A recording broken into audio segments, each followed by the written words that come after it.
Good morning, Peter Hyslop with your 8:30 Hunter News update. Jodie Harrison's personal ministerial website is now directing to a Thai lottery website. It's understood to have been created in the last 2 months. The member for Charlestown still has a page on the State Labor website. She's been grilled at a state budget estimates hearing by Nationals MLC Nicole Overall. No, so you no longer have a website, a personal, an MP website. That it goes to a Thai lottery website. That's not an issue that's related to my portfolio, and I'm quite happy to ask questions about my portfolio.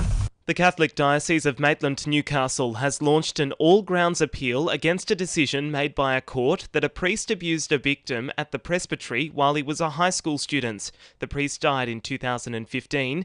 The diocese is arguing he was not an employee of Wallsend High School and there's not enough evidence to suggest abuse occurred.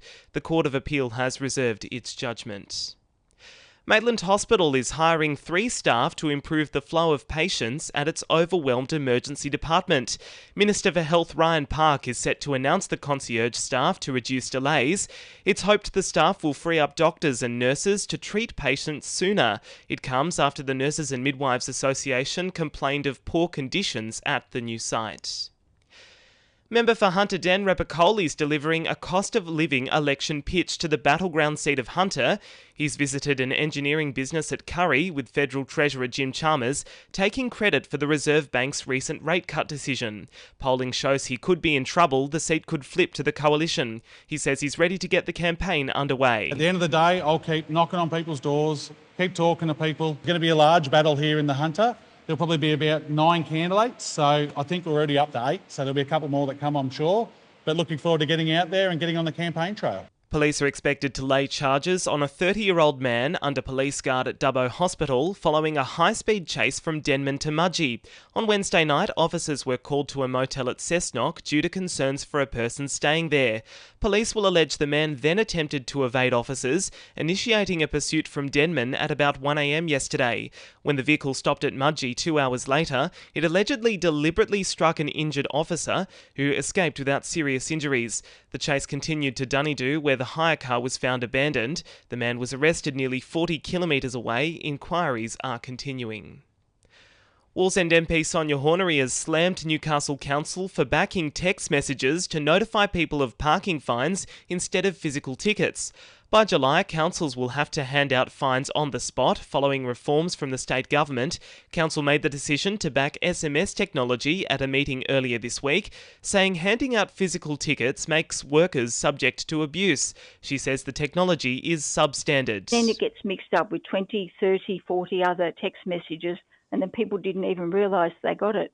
And then weeks later, when they get the written format for their fine, they can't recall where they were, they can't protect themselves if they want to challenge the fine. And students at Newcastle High School will be talking technology with seniors as part of an intergenerational IT lesson being rolled out at Newcastle Museum.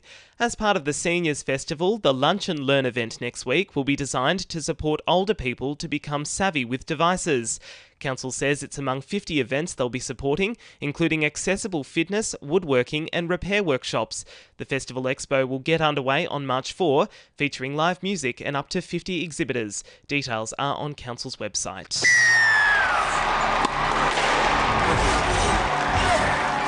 To NURFM Sport. Knights football director Peter Parr is learning all which needs to be known about organising for Las Vegas as the club continues its interest of participating in 2026. Parr is over in America with Newcastle's Chief Commercial Officer Lee Smith and already have experienced people in the staff, with Operations Manager Chris James being a part of the first edition of the event with the Roosters. The Maitland Magpies sides will both be in action tonight, with the men's team looking to get their first win of the season facing Adamstown Rosebud, while the women's side will look to jump to the top of their competition when they face Broadmeadow. Newcastle basketballer Saffron Shields has been selected for the Australian Opals training squad. The side will be preparing for a series against New Zealand in April and the Asia Cup in July. And Hunter Union duo Nicole and Leilani Nathan will play together for the first time when they line up for the Waratahs in tonight's Women's Super Rugby clash with the Fijian Drua. That's sport. I'm Jessie Dennett. And the winning numbers in Powerball are 1, 7, 11, 22, 25, 26 and 35. And the Powerball is 3. And now you're up to date with the latest 2NURFM Hunter News.